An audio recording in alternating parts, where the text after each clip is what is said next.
Carl Jung empezó a interesarse por las figuras míticas de la psique inconsciente hacia 1909, y la primera gran obra suya dedicada a esto fue un tratado en 2 volúmenes publicado en 1912 con el título de Los símbolos de la libido.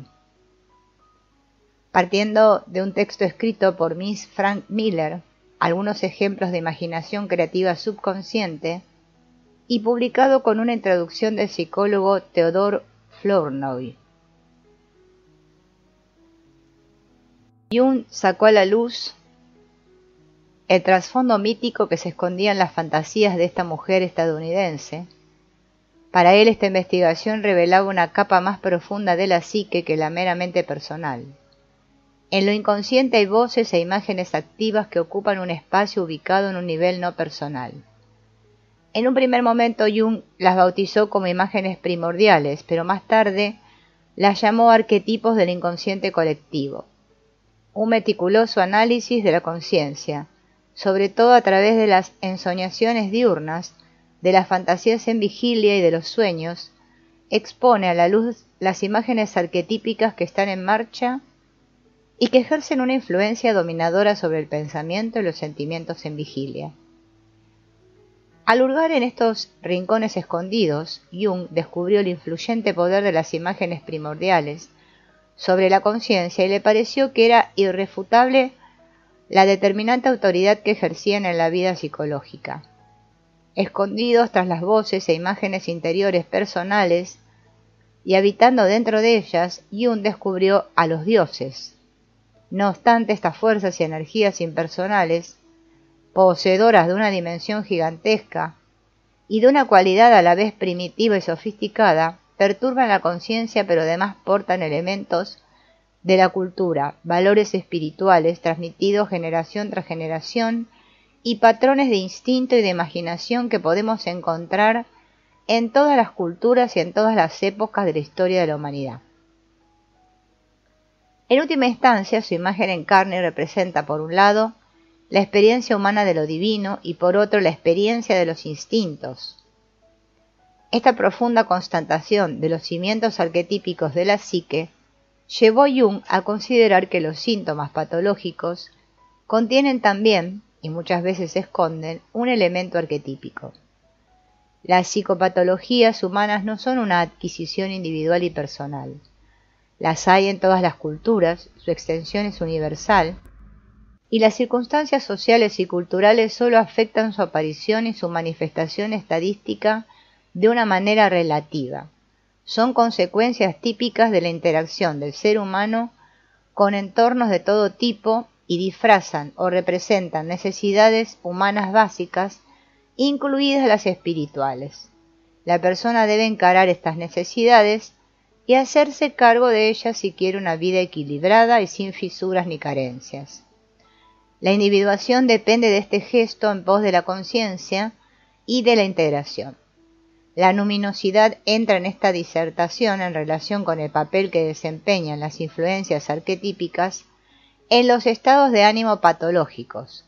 Como escribía Jung en una carta fechada el 30 de enero de 1961 y dirigida a William Wilson, cofundador de Alcohólicos Anónimos. Su ansia por el alcohol era el equivalente, a menor escala, de la sed espiritual de unidad, de integridad que experimenta nuestro ser, dicho en lenguaje medieval, de unión con Dios. En el caso de Bill Wilson, su acercamiento a lo luminoso y conseguir vivir una serie de experiencias luminosas lo cambiaron justo cuando era capaz de liberarse de la idea de que abrirse a lo luminoso lo obligaría a retornar a la religión familiar de su infancia y a sus enseñanzas prescritas y a sus estructuras dogmáticas. Como esto no lo podía hacer, su camino hacia la integración de lo luminoso había quedado bloqueado. Para Bill, su tradición religiosa se había vuelto forzada, como le pasa en general a la gente de hoy en día. La clave llegó en forma de espontáneo consejo de un amigo alcohólico que había encontrado un camino hacia la espiritualidad. ¿Por qué no eliges tu propia concepción de Dios? Dar al ego responsabilidad y la oportunidad de elegir en vez de insistir en someterse al dogma fue la respuesta a su conflicto religioso. Verse libre de encontrar su propio camino individual hacia lo luminoso, este es el punto esencial para la gente de hoy en día, cambió a Bill de una manera tan fundamental que la enfermedad, que estaba destrozando su cuerpo físico y psicológico, no pudo superarse. Gracias a esta poderosa constatación de que el elemento luminoso de la espiritualidad es capaz de curar, un individuo se liberó de su adicción al alcohol y nació una organización de autoayuda que hoy está en el mundo entero. Una vez encarado de forma efectiva el verdadero ansia subyacente de espíritu e integrado en la vida diaria, fue posible mantener a raya el deseo del éxtasis alcohólico. Después de ver en la práctica médica la enorme variedad de adicciones existentes, uno se pregunta si no son todas ellas una búsqueda de algo tan escurridizo que de alguna manera hay que considerarlo del espíritu.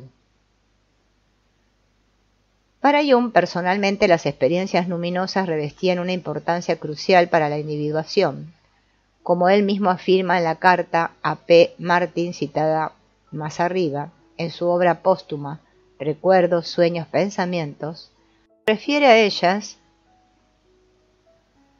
cuando escribe lo siguiente: los años en que ya trataba de aclarar las imágenes internas constituyeron la época más importante de mi vida en que se decidió todo lo esencial. Es una referencia a su periodo de confrontación con lo inconsciente. Acerca de estas imágenes interiores hace este elocuente comentario: ¿constituyó la materia prima para la obra de toda mi vida? Dicho de otro modo, alcanzar las experiencias luminosas, aun siendo significativo en sí mismo, no tenía una trascendencia definitiva, sino que más bien servía para obtener los ingredientes esenciales para las siguientes fases de depuración en las que habría de entrar la opus de la individuación. Estas experiencias de lo luminoso eran algo con lo que había que trabajar. A Jung le ofrecieron el material a partir del cual podría extraer su teoría psicológica y forjar su identidad definitiva. Tal era la materia prima, y mi obra constituye un esfuerzo más o menos acertado de incorporar esta materia candente en la ideología de mi época. Es una pequeña reseña de la opus psicológica de la individuación. Se trata de un acto de sublimación que transforma lo espiritual en lo psicológico y vuelve práctica y útil la experiencia luminosa. Las imágenes arquetípicas que las experiencias luminosas sacan a la luz quedan integradas en los mecanismos psicológicos y asimilados por el mundo contemporáneo. La explicación psicológica de experiencias luminosas como las que relata Rudolf Otto en su libro Lo Santo, por ejemplo, radica en el mecanismo de la proyección, por lo cual los contenidos inconscientes se perciben en objetos físicos, en rituales o en sonidos que los suscitan.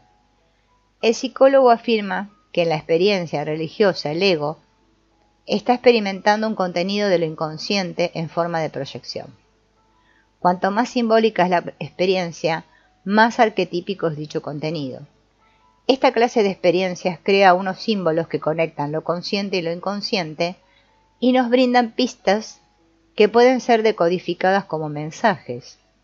Estas pistas a su vez pueden conducirnos a una visión más profunda de la vida desde el punto de vista del inconsciente colectivo y, si es posible llevarlas a la conciencia, son esenciales para el proceso psicológico de la individuación. Esta transformación de un estado, el espiritual, a otro, el psicológico, recibe el nombre de sublimación. Citando a von Franz, la sublimación procede de la alquimia. Freud la tomó de la alquimia a través de la química. Por ejemplo, cuando hervimos agua se transforma en vapor. El vapor es agua sublimada. Es otro estado agregado. Desde el punto de vista químico, el vapor no es diferente del agua, pero desde el punto de vista cualitativo se manifiesta de una manera diferente. Tiene mayor potencial. En el vapor las moléculas de agua están más vivas, se agitan más, y por tanto crean la impresión de vapor y no de agua. Una vez sublimadas de esta manera, las imágenes arquetípicas quedan incorporadas al tejido de la identidad consciente de la persona. Quedan integradas, como espíritu y trascendencia sublimados, le ofrecen curación, pues liberan a la persona de las limitaciones del marco puramente inmediato y temporal del ego, y por ende contribuyen de manera esencial a la formación de lo que Jung dio en llamar la función trascendente, una estructura psicológica de la identidad hecha de elementos personales y arquetípicos. Resulta asombroso lo poco que la gente reflexiona sobre los objetos luminosos y lo poco que se esfuerza por otorgarle su debida importancia. La luminosidad del objeto complica mucho la tarea de considerarlo intelectualmente, dado que siempre se ve implicada nuestra afectividad. Esta clase de sublimación y de integración son un ejercicio difícil de hacer, pero absolutamente esencial para la opus de la individuación. Al ensarzarse en disertaciones como esta, hay que andarse con mucho ojo para respetar las tantas veces reiterada definición de Jung de lo inconsciente como lo desconocido. De lo contrario, nos arriesgamos a caer en la trampa de un tipo radical de reduccionismo psicológico.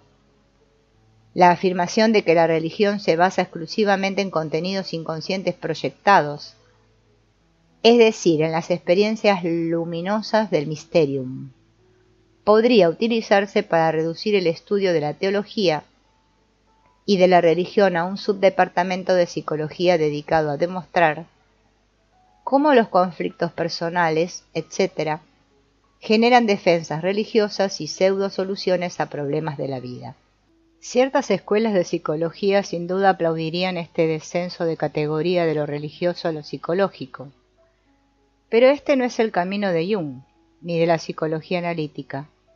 Según esta forma de entender las cosas, lo psicológico abarca, o sea, asume, integra, lo religioso de tal modo que su valor espiritual no resulta dañado ni reducido, resulta sublimado. De hecho, lo espiritual se ve confirmado y amplificado a través de lo psicológico. La psique no se entiende como limitada a la química del cerebro, a la tierna infancia o a potencialidades de la conducta o del aprendizaje. Es más bien un término supremo dotado de un horizonte infinito que en principio no excluye la base metafísica de los contenidos inconscientes.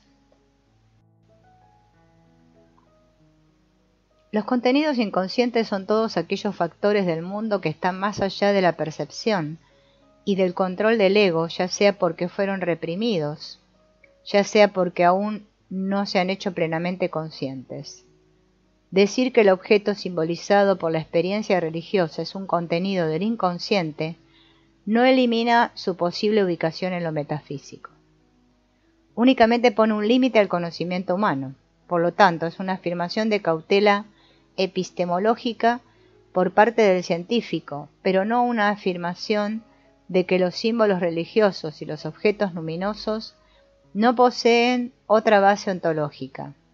Lo metafísico no se puede ni establecer ni rebatir mediante los métodos científicos, debe seguir siendo hipotético. Las pistas de las que habla Jung, tan repetidas veces en relación con las experiencias luminosas, podrían entenderse como algo parecido a lo que Peter Berger tiene en mente cuando emplea su evocadora expresión de señal de trascendencia. Hablar de una señal de la trascendencia no es ni negar ni idealizar los a menudo duros hechos empíricos que conforman nuestra vida en el mundo. Es más bien intentar captar un atisbo de la gracia que puede encontrarse en, con y bajo la realidad empírica de nuestra vida. Pero Berger habla desde la perspectiva de la fe, mientras que Jung se ciñe a la posición neutra y observadora del psicólogo. En varios pasajes de Lo Santo, Otto deja constancia del lado oscuro del numinosum, que es la fuente del estremecimiento y del pavor que encontramos en relatos de experiencias religiosas a lo largo y ancho de este mundo. Como psiquiatra, Jung era lógicamente muy sensible al poder destructivo de lo inconsciente y también muy consciente de las secuelas potencialmente negativas de la experiencia luminosa en muchos niveles. Los arquetipos pueden perturbar profundamente la conciencia, por muy importante que pueda ser experimentarlos para vincular el ego a la realidad transpersonal del yo.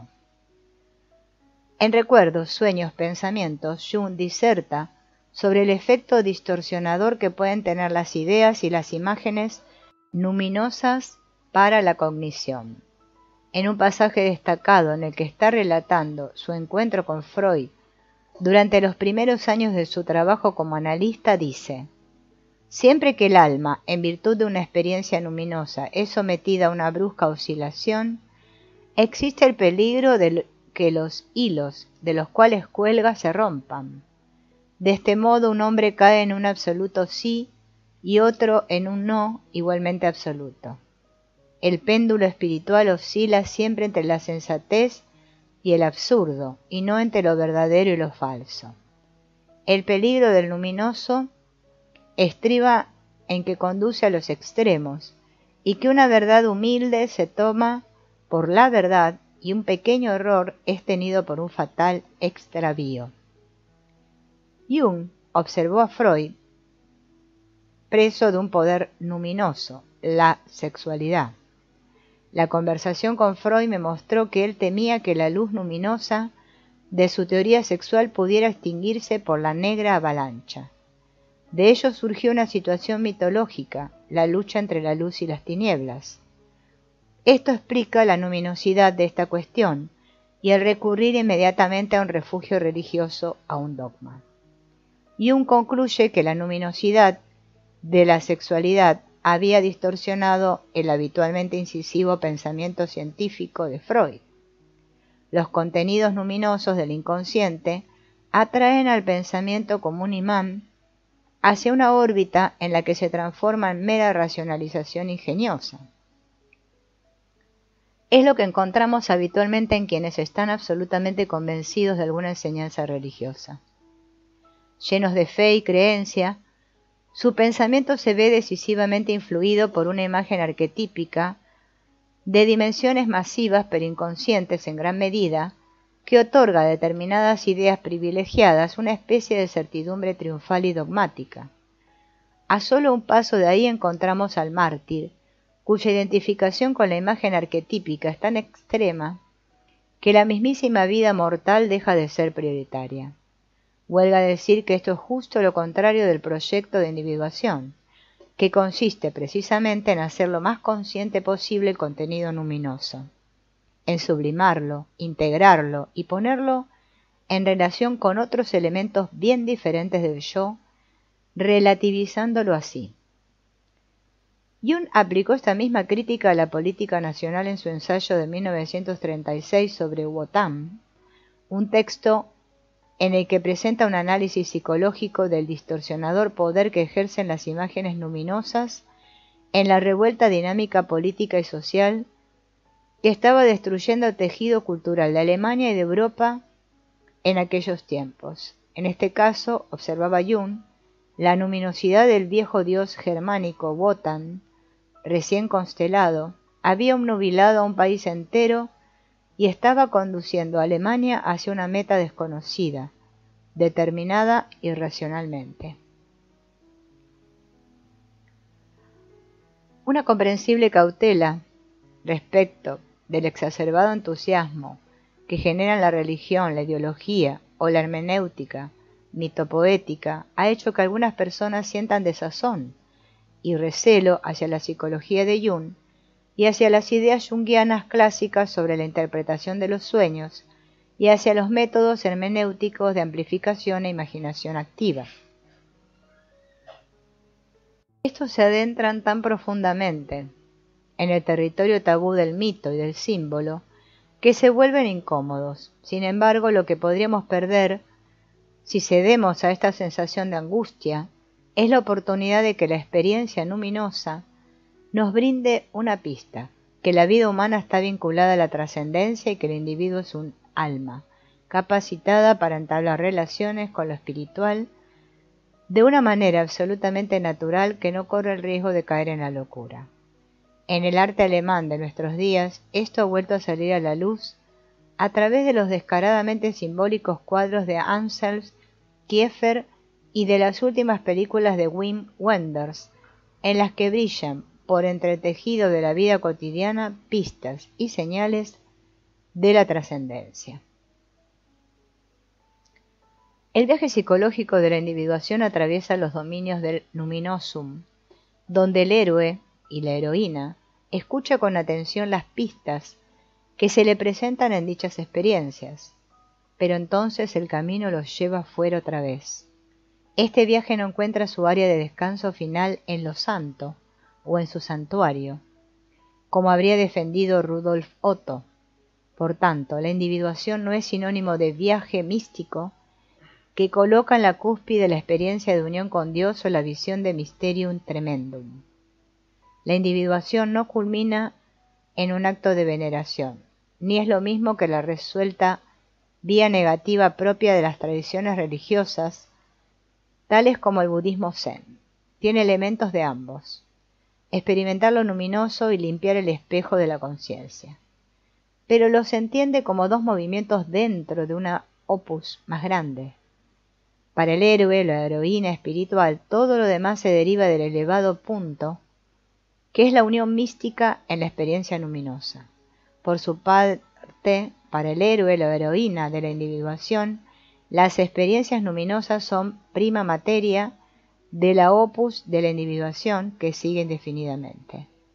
Quedarse o atascarse en el país del numen, tanto si se define como lleno o como vacío, equivaldría a asimilarse a lo inconsciente, lo cual quiere decir caer en un estado patológico de inflación grandilocuente, perder la integridad del ego y las fronteras que lo delimitan, y seguramente hasta quedar atrapado en una defensa psicótica paranoica. En general, esta clase de estados de posesión resultan destructivos tanto para la persona como para la colectividad. Sin embargo, en el proceso psicológico de la individuación, los logros que representan las experiencias luminosas, siempre que la conciencia las sublime y las integre, son hitos importantísimos y muchas veces constituyen momentos decisivos del viaje. Pero lo más relevante es que contribuyen a la función trascendente.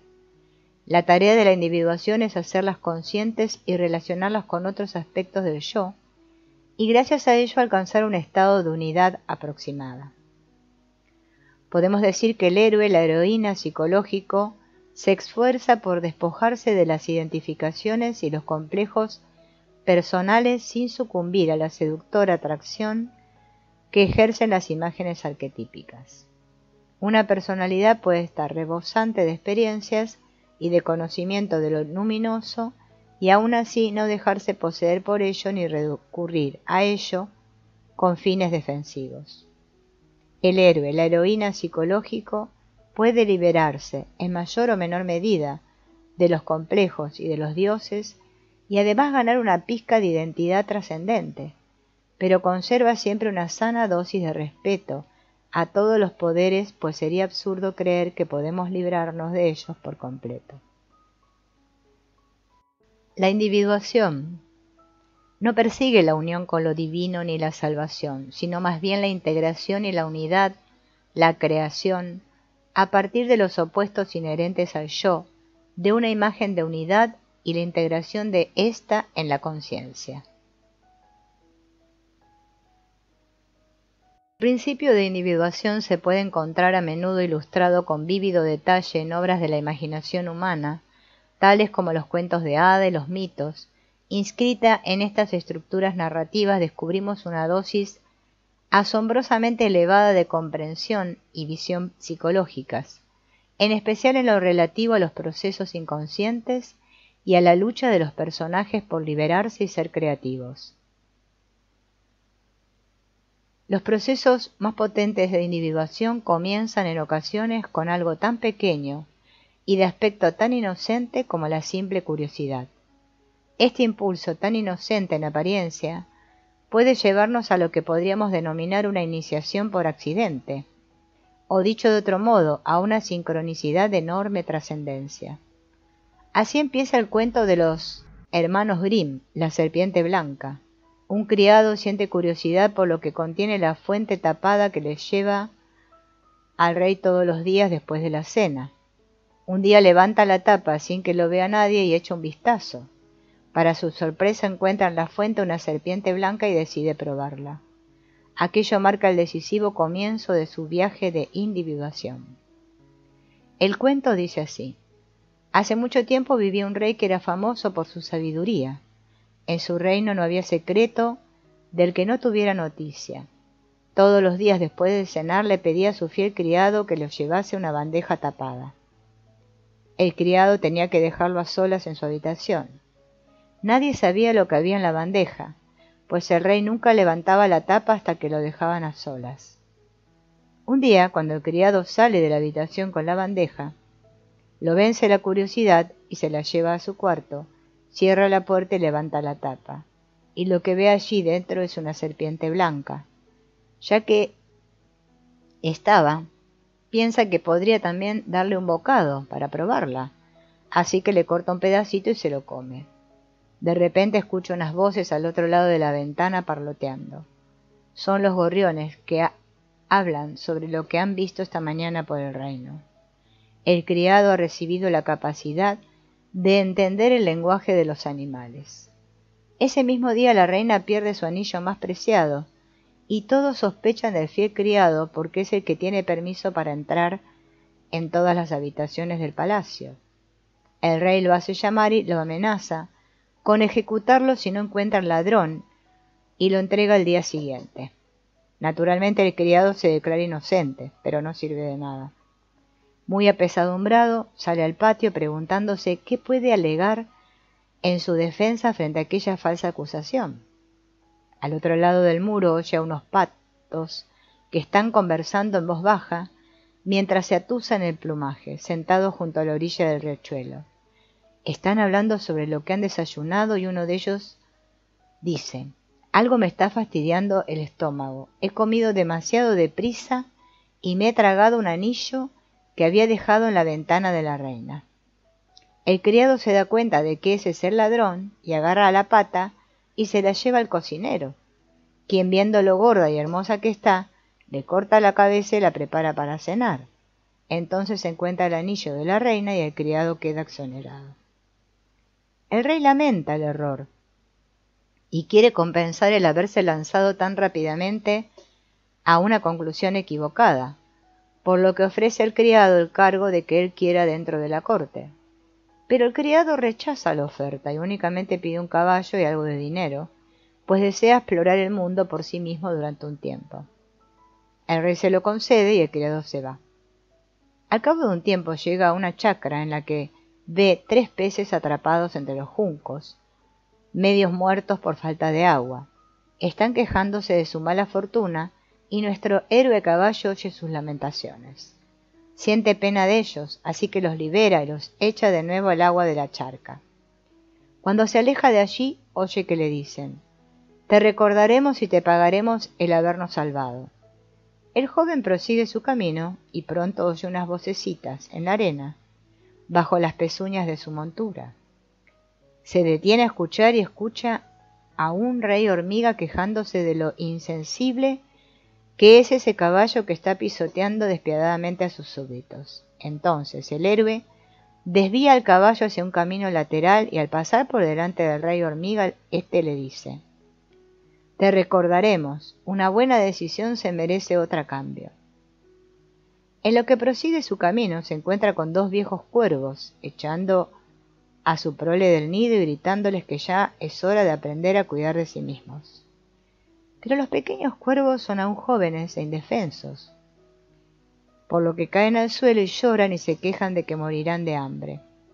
Entonces el bondadoso hombre, embargado de lástima por los jóvenes cuervos abandonados, desmonta, mata a su caballo con la espada y les ofrece su cadáver para que se lo coman. Con gratitud los cuervos exclaman: te recordaremos, una buena decisión se merece otra a cambio. A partir de ahora el héroe se ve obligado a proseguir a pie. Pasado un tiempo entra en una gran urbe y oye por las calles el anuncio de que la hija del rey está buscando marido. pero quien la pretenda deberá cumplir una dura prueba, y si fracasa tendrá que pagar con su vida. El hombre oye que muchos han fracasado ya. A pesar de todo, al ver a la princesa se queda prendado de su belleza y pese al riesgo se presenta como pretendiente. Ahora viene la dura prueba. El rey lo lleva al mar y lanza al agua un anillo de oro. La prueba consiste en recuperar el anillo del revuelto oleaje. Aún más, lo lanzarán al agua una y otra vez hasta que recupere el anillo. Así que o lo encuentra o morirá ahogado. Mientras mira las olas desde la orilla, preguntándose qué será de él ahora, asoman unos peces de pronto y él los reconoce como los que salvó. Uno de ellos deposita un mejillón a sus pies y al abrirlo el joven encuentra dentro el anillo. Con gran júbilo lleva el anillo al rey y pide su recompensa. Sin embargo, la princesa es altiva y no quiere aceptar por esposo a un pretendiente tan humilde, por lo que propone una segunda prueba difícil. Esta vez le lleva a ella al lugar elegido, el jardín. Una vez allí abre 10 sacas llenas de semillas de mijo y esparce con sus propias manos todo el grano por la hierba. Si el pretendiente no recoge todos los granos y mete todo el mijo en los sacos antes de la mañana siguiente, será ejecutado. De nuevo el joven se siente indefenso y se pregunta ¿qué va a hacer de él? Se queda toda la noche sentado en mitad del jardín, y cuando el amanecer empieza a iluminar el cielo, se fija en que las sacas están llenas y no queda ni un solo grano de mijo en el suelo.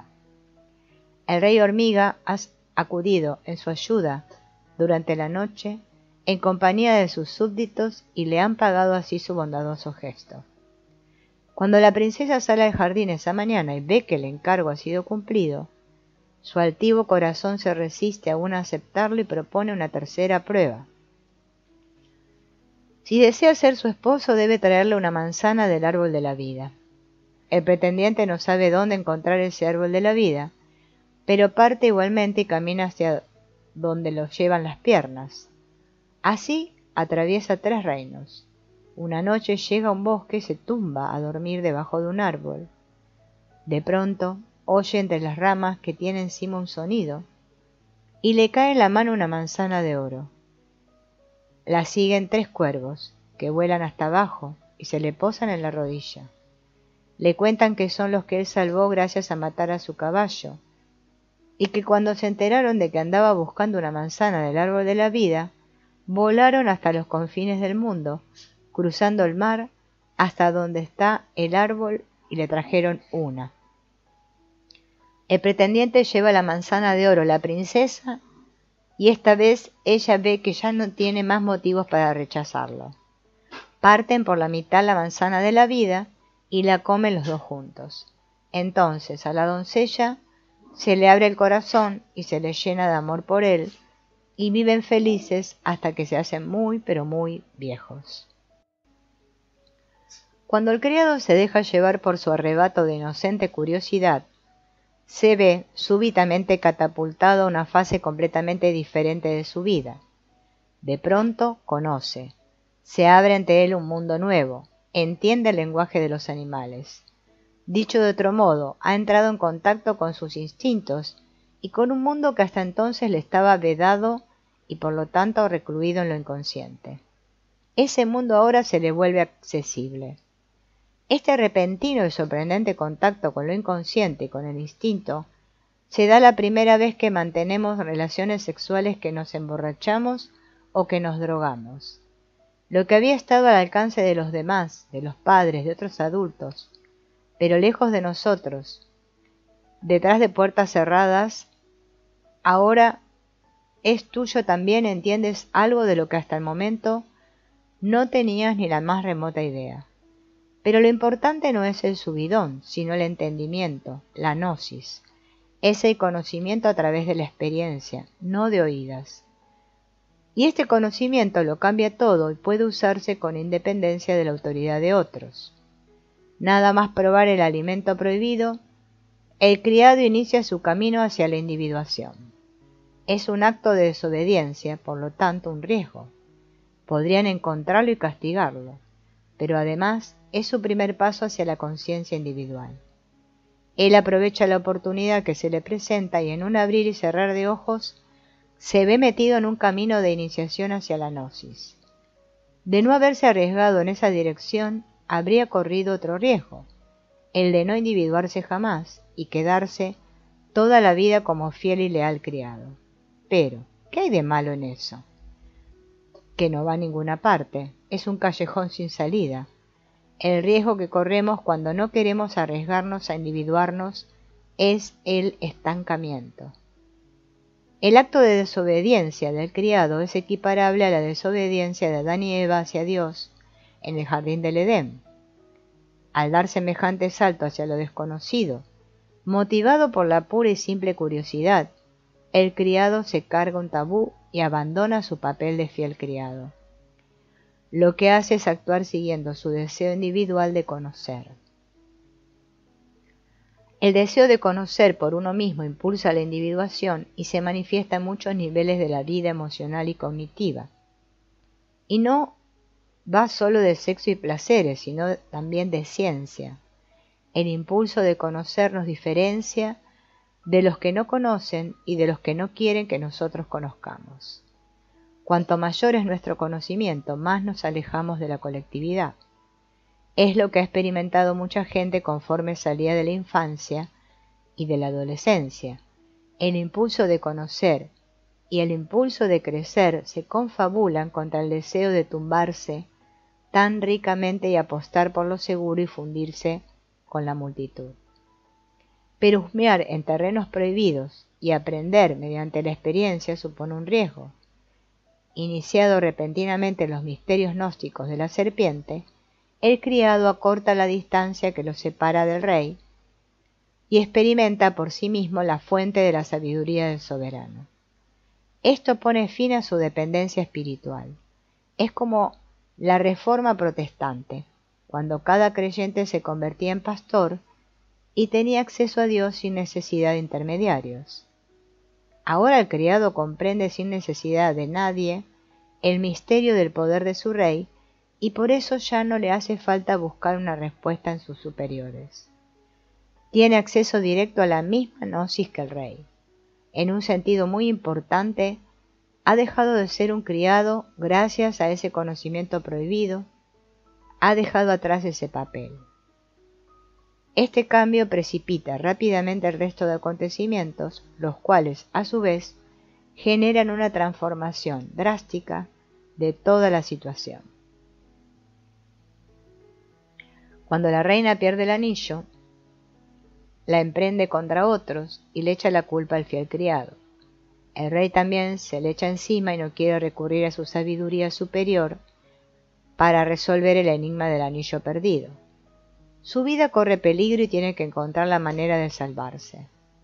Al parecer, tener gnosis es un regalo por partida doble, pues no solo sirve que aquellos para los que sirven antes se aparten de nosotros y nos traicionen, sino que además, si conservamos el aplomo, nos brinda soluciones posibles.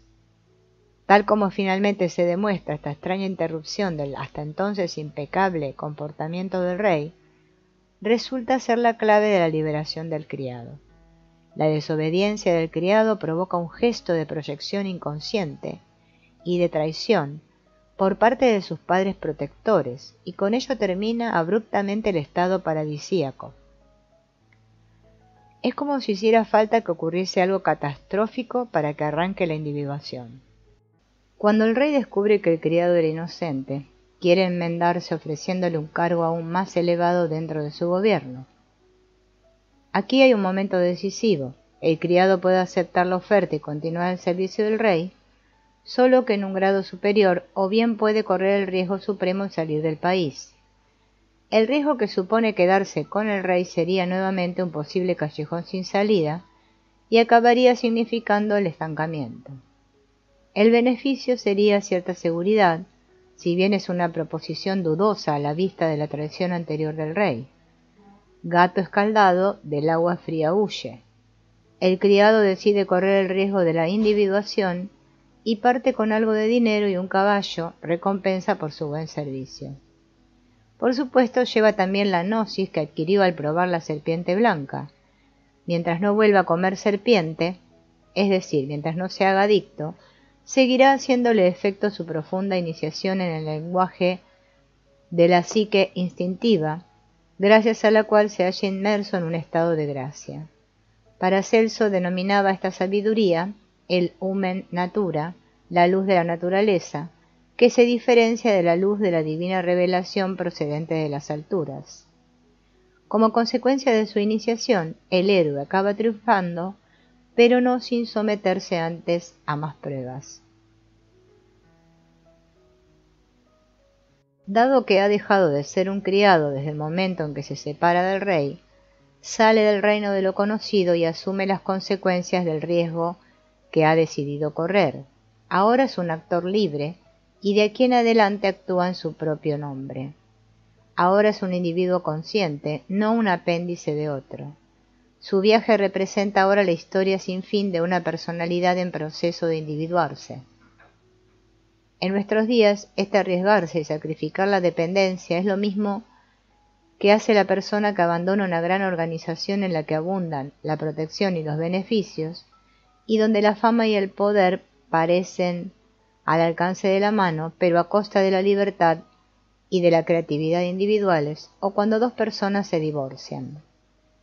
Si no entendemos por qué unas personas se arriesgan a ello y otras no, nos será útil pensar en el cuento que acabamos de escuchar para comprender que dependerá de si la persona ha comido un trocito de serpiente blanca y ha descubierto la seguridad en uno mismo que aporta esta conexión con lo inconsciente. Este tipo de gnosis personal conecta a la persona con su autoridad interior y con sus instintos. Queda abierto el canal de la intuición. Ahora se trata de conservar esa apertura a lo inconsciente y de mantenerse alerta. El don de la comprensión intuitiva no abandona a nuestro héroe cuando inicia su viaje a caballo, pues al poco tiempo encuentra 3 peces que han quedado atrapados en unos juncos y que se quejan de su mala fortuna. Él oye la conversación y entiende el dilema, pero más importante aún, actúa con determinación a partir de lo que ha oído. Libera a los peces y los devuelve al agua. Este gesto compasivo se repetirá en 3 ocasiones, y cada caso es siempre un poquito más llamativo que el anterior. El primero es un importante acto de toma de conciencia. Indica que es capaz de conservar su conexión consciente con el reino animal, es decir, con los contenidos del inconsciente conforme se le van presentando. El pez, en un nivel simbólico profundo, representa la libido inconsciente, y en este caso el héroe da muestras de su capacidad para relacionarse con esta dimensión con aceptación y comprensión. Es capaz de plantearse y actuar de forma saludable en relación con su capacidad de fantasear e imaginar. La consecuencia última de desoír o no hacer caso de las lamentaciones de los peces sería la esterilidad psicológica. Caería en la trampa de convertirse en un intelecto seco, sin contacto con las fuentes de la imaginación y de la creatividad. Como mucho podría transmitir enseñanzas tradicionales, conservar una imaginación fértil y húmeda, y es necesario esto para proseguir el viaje de la individuación. El éxito de la conductio dependerá de su contacto con los peces, con el movimiento espontáneo de lo inconsciente. Los peces simbolizan esa ráfaga intuitiva que puede dar la vuelta a la tortilla en momentos de sufrimiento. La segunda muestra de conciencia se produce cuando el héroe oye al rey de las hormigas quejándose de que los caballos pisotean a sus diminutos súbditos y rápidamente actúa para desviar a su caballo hacia otro camino. Esto es significativo porque indica su alto grado de sintonía con su propio cuerpo. Desde lo alto del caballo, ¿cuánta gente oirá la vocecilla de una hormiga tan abajo, tan tenue? La cabeza está tan lejos del cuerpo. Llaman la atención aquí la sensibilidad del héroe y su aguda conciencia. Esto quiere decir que está exquisitamente sintonizado con las señales más sutiles que envía el sistema nervioso simpático. Las hormigas representan la capacidad del ser para construir y reconstruir estructuras de contención, de imagen y de sensación cuyas raíces quedan muy por debajo del alcance de la ego-conciencia. Aquí el héroe demuestra que sabe relacionarse con esta parte de su naturaleza, que tomará medidas para protegerla y que no hará caso omiso de ella. Está dando muestras de la cualidad de conciencia corporal. Es capaz de mantener contacto con el inconsciente somático. El riesgo de desoír las quejas de las hormigas supondría correr en exceso y no ser capaces de recuperarnos física y emocionalmente. Sin la conexión con este factor instintivo, la persona cae fácilmente en un tipo de inflación del ego que se cree inmortal y semejante a los dioses, no sometida a las limitaciones físicas. Existe la tentación de querer ir demasiado lejos, a demasiada velocidad, sin descansar. La tentación de no hacer caso de las señales del cuerpo y del alma que nos dicen que ya hemos hecho suficiente, que necesitamos un descanso, que deberíamos tomarnos unas vacaciones. No hacer caso de estas señales somáticas y psicológicas, cosa bastante difícil cuando vamos bien arriba a lomos de nuestro caballo, llenos de vitalidad y ambiciones egoístas, desemboca al final en colapso permanente. En casos extremos la persona ya no vuelve a recuperarse nunca y el agotamiento físico y psíquico se vuelve crónico. Esto destruirá toda posibilidad de continuar la individuación, ya que se acaban tanto la energía como los medios necesarios para la recuperación. El sistema inmunológico se gasta y no es capaz de recomponerse. No obstante, de los 3 actos de conciencia, el tercero es sin duda el más asombroso. El héroe oye a un par de cuervos adultos quejándose de su prole y los ve echar a las crías del nido. Entonces oye a los pequeños diciendo: ¡ay, qué polluelos más indefensos somos! Tenemos que arreglárnoslas solos y aún no sabemos volar. ¿Qué podemos hacer salvo quedarnos aquí y morir de hambre? Entonces, asombrosamente, el hombre desmonta, desenvaina la espada y mata a su caballo.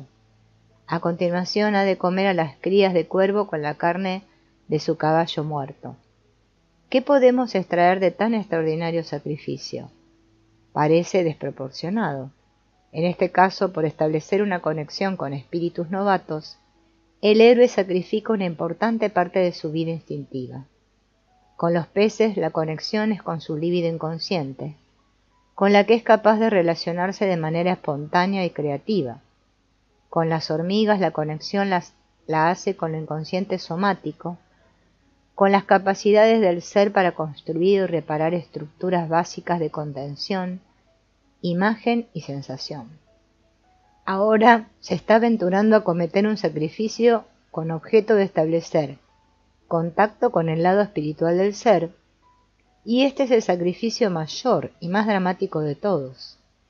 El riesgo de desoír las lamentaciones de los pajarillos es el no ser capaz de conectar con el mundo espiritual, lo cual necesitará si quiere completar su misión de individuación y forjar una conunctio completa y de largo alcance con lo inconsciente arquetípico. Recorrer por entero el camino de la individuación, alcanzar la meta de volvernos la expresión plena del yo que subyace en nuestras capacidades personales, supone un sacrificio enorme, es decir, cortar de raíz con la identificación con el pasado. El caballo, que en esta fábula simboliza la identidad anterior y la dependencia del Padre Rey, representa también las reservas de energía instintiva libre que el héroe recibió de su pasado para comenzar su viaje de individuación. Fue importante para el inicio del viaje, pero ahora debe utilizarse para otro fin. Esta energía instintiva debe emplearse ahora para alimentar un nuevo desarrollo del espíritu. El héroe lo entrega para establecer una conexión con una actitud espiritual emergente. Esos pájaros son jóvenes y necesitan mucha energía para nutrirse y crecer. Se han quedado sin el apoyo de sus impacientes y avariciosos padres, la actitud espiritual tradicional que lo quiere todo para sí. El héroe de nuestro cuento parece reconocer que si quiere llegar hasta el final de su viaje, es necesario darlo todo, empeñar toda su energía. Como dijo Jesús, quien mire atrás no merecerá el reino. Estaba invitando a la gente a asumir un espíritu radicalmente nuevo para el futuro. En nuestros días, esto significa correr el riesgo de renunciar a tradiciones y tesoros heredados para crear un nuevo futuro espiritual para nosotros mismos y para la especie humana en conjunto. Nunca se conseguirá con medidas tímidas, dando un poquito aquí y un poquito allá. Por el nuevo símbolo se impone hacer ese gran sacrificio. La tercera parte del cuento empieza con la frase «Ahora el criado tenía que usar las piernas». Después de andar un largo trecho, llegó a una gran urbe en la que había mucha algarabía y una gran multitud en las calles. Ha finalizado el período de incubación y preparación del héroe, que ha demostrado poder conservar su relación consciente con todas las dimensiones de lo inconsciente, desde lo somático, las hormigas, hasta lo psíquico, los peces, y lo espiritual, los cuervos. Ahora se ve de nuevo envuelto en la vorágine de la vida comunitaria, en el mundo, donde encontrará nuevos retos y oportunidades para proseguir con su individuación y que pondrán a prueba sus logros anteriores. Cuando cruza las puertas de la bulliciosa urbe, oye escandalera por las calles. Un oficial va de un lado a otro con su caballo, anunciando que la hija del rey está lista para casarse y que escogerá por marido al pretendiente que cumpla la tarea que le imponga su padre. También se entera de que muchos lo han intentado y fracasado, y que el precio del fracaso es la muerte. Aún así, al ver a la princesa, queda tan prendado de su belleza que acepta el riesgo y solicita al rey la oportunidad de ganar la mano de su hija. ¿Cuál sería el resultado de evitar este riesgo extremo por el cual se juega la vida misma? De nuevo, el no salirse del montón, el no diferenciarse de los demás, la ausencia de deseo y de diferenciación, una ambición reducida y al final el estancamiento y la ausencia de crecimiento. Pero el riesgo es alto, como así ha sido desde el principio del cuento. Llegados a este punto, lo que está en juego es la vida. Mientras que la primera parte del viaje del héroe tenía que ver con la separación y la conservación del estado de conciencia, la segunda mitad arranca con el tema de la connuctio en potencia, es decir, el matrimonio. En este punto del viaje el héroe se ve poderosamente arrastrado hacia la fase de connuctio del proceso de individuación, cuyo fin es propiciar la unión de los contrarios, de lo consciente y lo inconsciente. El tema ahora será el eros. Tras abrirse a lo inconsciente, conocer su idioma y mantener el contacto, viene este otro paso de gigante. La primera iniciación en la gnosis desencadenó una poderosa fase de separatio, en la que se disolvía y se dejaba atrás la identidad anterior y se abrían nuevos potenciales para la conciencia individual. El espejo quedaba despejado. Ahora comienza una fase que tiene que ver con la integración de lo consciente y lo inconsciente y con la formación de una nueva estructura de identidad que siguiendo a Jung, se le llama la función trascendente, la consolidación de esta nueva estructura como identidad consciente de la personalidad es la meta última de la individuación. Lo que cuentos como el de la serpiente blanca pueden enseñarnos es algo acerca de la naturaleza de la individuación plena, que nos marca una meta, un blanco gracias al cual podemos orientarnos aunque a menudo sigamos fallando. Cuando el héroe entra en esta urbe, se ve en un territorio nuevo y desconocido.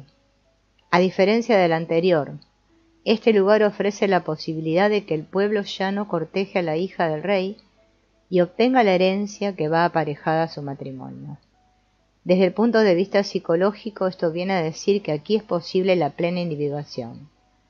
De haberse quedado en el primer país, lo máximo a lo que habría podido aspirar era convertirse en el criado de mayor grado de todo el servicio del rey. En estos nuevos dominios puede aspirar a la corona. Es un proyecto totalmente diferente y por eso es tan arriesgado.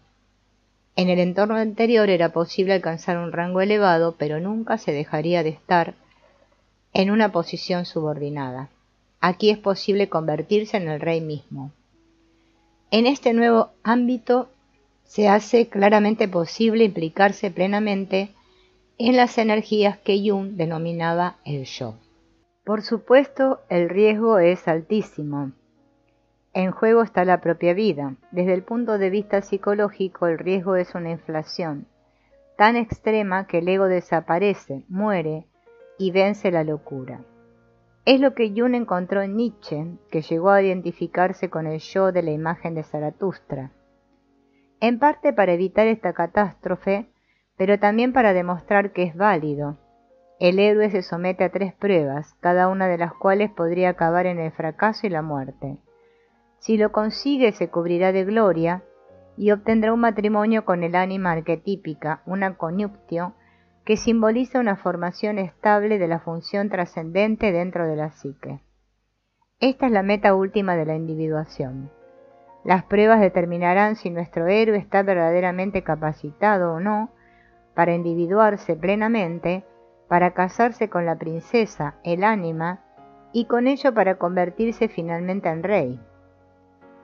El padre de la princesa, el rey actual, administra la primera prueba, lanza un anillo al mar y le dice al pretendiente que lo recupere.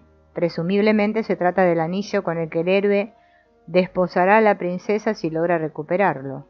La prueba consiste en que lo echarán una y otra vez al agua hasta que salga con el anillo o hasta que muera ahogado. Es una dura y difícil tarea, ideada para determinar la conexión del pretendiente con los peces. ¿Tiene los medios necesarios para recuperar el valor esencial de la relación, el anillo, de las turbias profundidades de lo inconsciente? Esa es la prueba. Es una prueba con la que se verá si el héroe es capaz de recuperar un símbolo de coniunctio cuando todo apunta a que se perderá sin que nunca pueda recuperarse. Si su relación con el eros y con la imaginación, los peces, es inexistente e inadecuada, fracasará y morirá ahogado mientras lo busca. Muchos desgraciados han fracasado antes que él. No pudieron recuperar la coniunctio cuando estuvo ausente de su conciencia, perdieron el contacto de forma permanente porque su conexión con el eros y con la imaginación resultó insuficiente para recobrar el símbolo que hubiera podido unirlos al ánima. Da la impresión de que solo unos pocos poseen esa importante conexión con el inconsciente que los ayudará a recuperar la relación de amor cuando ésta cae al mar. El hecho de que sea el rey y no la princesa quien lanza el anillo al mar significa que es el yo el que plantea la prueba.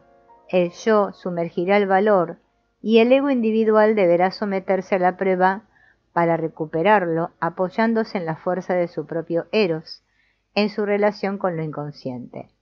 Si ésta es firme y fiable, vencerá. Ahora es cuando el héroe obtiene el fruto del gesto compasivo que hizo en su momento a los peces, antes incluso de entrar en el agua. Los peces a los que salvó salen a la superficie y depositan el anillo a sus pies. Entonces, él puede presentarse ante el rey como el pretendiente que ha superado con éxito la prueba. Para su desesperación, la princesa no se da por satisfecha, así que debe someterse a otra prueba más. Esta vez debe recoger las semillas de mijo de los 10 sacos que ella esparce por todo el jardín, y debe hacerlo en la oscuridad de la noche. Es una prueba para comprobar si es capaz de recuperarse de un estado de agotamiento radical, después de haber empeñado todas las energías del crecimiento. ¿Puede recuperarse el héroe cuando lo llevan a tal límite? ¿Acudirán en su ayuda los poderes que se encuentran bajo la superficie de la conciencia? El casamiento habrá de posponerse hasta que la princesa sepa el aguante que tiene este chico. En última instancia, es una prueba de la estabilidad y fiabilidad de su contacto con el yo. El único que puede ayudarle es el rey de las hormigas, que simboliza el yo en un nivel psicosomático profundamente inconsciente. El riesgo radica en que este pretendiente no esté lo suficientemente bien conectado con ese nivel de la psique. De ser así, se quedará disgregado y no saldrá de este estado de caos y agotamiento. Será incapaz de recobrar su centro y su sentido del equilibrio.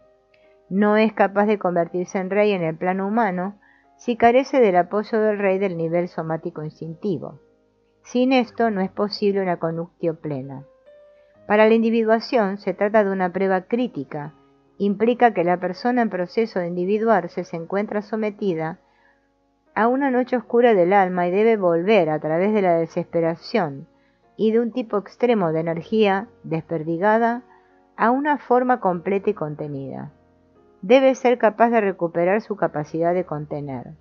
En esta fase de las pruebas a que se ve sometida la individuación, acuden al rescate el rey de las hormigas y sus súbditos. La actitud positiva que en su momento manifestó el héroe hacia las diminutas hormigas le reporta beneficios ahora. Las hormigas recogen el grano esparcido, en medio de la oscuridad del entendimiento, en medio de la angustia y la depresión. De nuevo, nuestro héroe supera la prueba, pues posee una conexión firme y fiable con el poder psicosomático centrador del yo. Es un sujeto estable. La compasión que demostró antes lo recompensa con creces.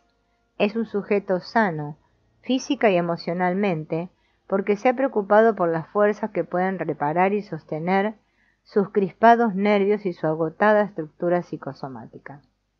Pero aún queda una prueba más para saber si el pretendiente es apto para ganarse la mano de la princesa y casarse con ella. Es como si todavía no hubiera garantías plenas de que está hecho de la materia adecuada para la completa individuación.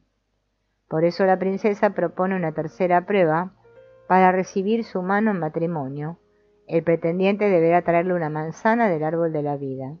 Con ello se pone a prueba su capacidad espiritual de ir más allá de las dimensiones espacio-temporales y alcanzar la eternidad.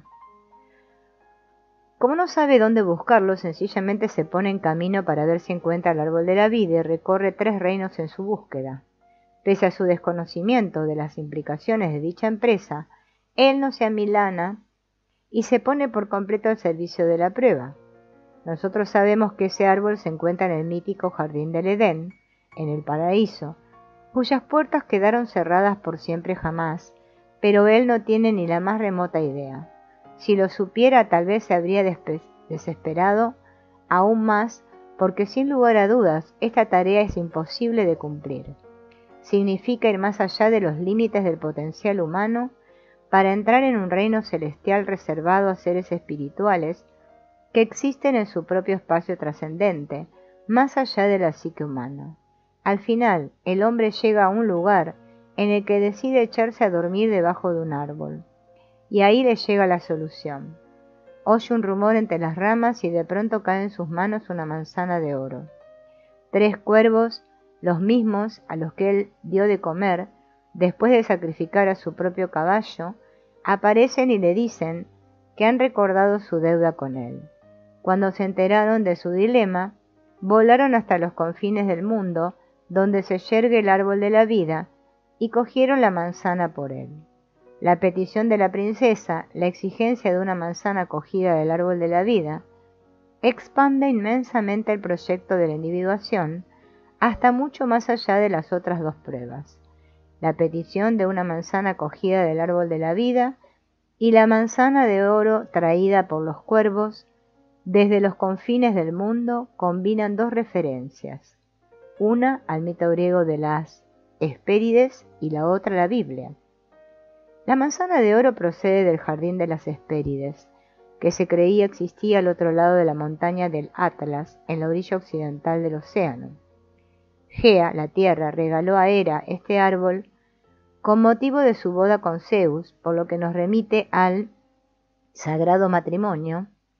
El único que pudo derrotar al Adón, el dragón que vigilaba el árbol, fue el gran héroe griego Heracles, que cogió unas cuantas manzanas.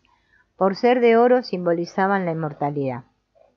En la fábula que nos ocupa, esta asociación con el mito griego se combina con una referencia al mito bíblico del árbol de la vida que había en el jardín del Edén. En alquimia, el árbol de la vida es un símbolo de la individuación y en la Biblia aparece en el último libro del Nuevo Testamento como promesa de plenitud al final de los tiempos. Al vencedor le daré de comer del árbol de la vida que está en el paraíso de Dios. También posee un importante significado político en el libro de la Revelación, en el que dice: luego el ángel me mostró el río de agua de vida, brillante como el cristal, que brotaba del trono de Dios y del Cordero. En medio de la plaza, a una y otra margen del río, hay árboles de vida, que dan fruto 12 veces, una vez cada mes, y sus hojas sirven de medicina para los gentiles. Esto quiere decir que el árbol de la vida no solo está ahí para el alma individual, sino también para el alma política y para curar el alma del mundo. El proceso de la individuación se torna un proceso político, ya que al fin y al cabo un rey es una figura política que tiene poder para hacer el bien o para hacer el mal sobre sus súbditos. La solificatio no es solo para el individuo, sino para toda la comunidad y de hecho para el mundo entero. Así pues, este conjunto de referencias fusiona la dimensión intrapsíquica profunda y la dimensión espiritual de la individuación con lo interpersonal y lo político. No es ninguna casualidad que sea precisamente unos cuervos los que entreguen a nuestro héroe la manzana de oro. El color negro del cuervo contrasta con la imagen de la serpiente blanca del principio del cuento. Los cuervos, igual que las serpientes, son símbolos ambivalentes, pueden significar tanto la pestilencia, la mala fortuna y la muerte, y también los padres crueles, pero también pueden asociarse con el sol. En este cuento son claramente símbolos positivos en el sentido de que es solo gracias a su intercesión que el héroe logra completar el proceso de su individuación. La princesa le somete a esta última prueba, imposible de cumplir con éxito, consistente en comprobar si tiene o no suficiente contacto con su espíritu como para trascender los límites de la psique. ¿Sabe tratar con el aspecto espiritual del yo del mismo modo que supo tratar con el relacional y el psicosomático y sabe llevarlo a la vida cotidiana? Al final el héroe se demuestra capacitado para ser un maestro espiritual. Ahora el pretendiente ya sabe que ha ganado la mano de la princesa, y cuando le presenta la manzana de oro cogida del árbol de la vida, ella no duda más de su idoneidad como marido. Se ha ganado su corazón y su fe. Parten la manzana por la mitad y se la comen juntos, y este gesto sella su unión y la vuelve permanente. Siempre ponemos en cuestión estos bellos finales de los cuentos. Stephen Sondheim escribió Into the Woods. Su éxito de Broadway, partiendo de la premisa de que después de él y vivieron felices por siempre jamás, tiene que pasar algo más, pero yo creo que tenemos que fijarnos en la fábula como un todo y en el final como un símbolo. No relata un acontecimiento concreto de la historia. Es una pista, como decía Jung, refiriéndose a la experiencia luminosa. La vida tal como la conocemos estará siempre sujeta a la decadencia y a la desintegración, y nosotros estaremos eternamente en camino hacia la individuación. Nunca llegaremos a ella de manera permanente. Esto es algo que debe presuponerse siempre. El final del cuento es diferente. Aquí el objetivo sí se alcanza, y el estado de integración es estable y permanente. Esto simboliza un proceso que tiene lugar en lo inconsciente y que apunta a unos esquemas que se forman en el trasfondo y que por siempre serán oscuros y misteriosos.